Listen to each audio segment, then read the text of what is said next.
Should you buy a home that's been flipped by an investor? Well, let's talk about it. Here are some pros to buying a home that's been recently flipped.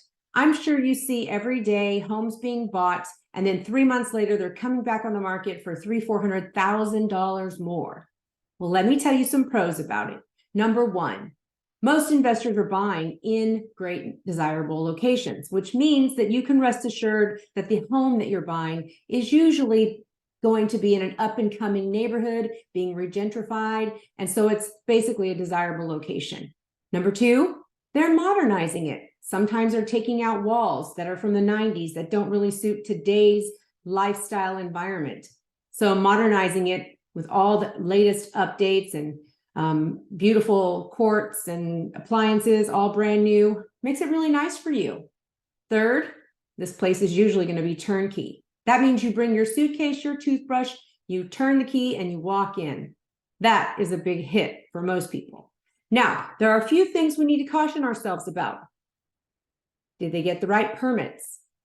Have they used licensed contractors, and is everything up to code?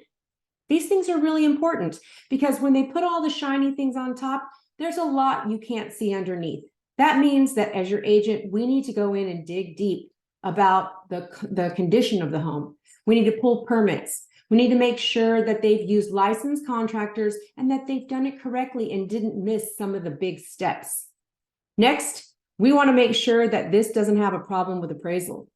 Often when a home is purchased and then sold again within a short period of time, appraisers have a hard time appraising it at the current value that you want to pay for it. So running into an appraisal issue is a very big problem with a flip. And finally, they're not living in the home.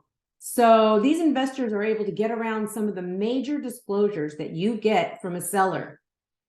That's not great. Those disclosures that you get from a seller tell you all the nuances about a house. When the investor isn't living there, he gets to skip all of that. So that leaves you knowing less about the home than you really need to make your decision. Yes, they fill out some information. Yes, they share some receipts and some manuals and things that they've added to the house, but you really don't know all of it. That's why a really good, deep investigation is important. I hope this helps you decide if you want to buy a flipped home. Give me a call. Let's look at it together. Thanks so much for tuning in to Tracy's Real Estate Talk, episode 206. Don't forget to follow me at Tracy Bryant Realtor on Instagram, Facebook, and YouTube. Talk to you later. Bye.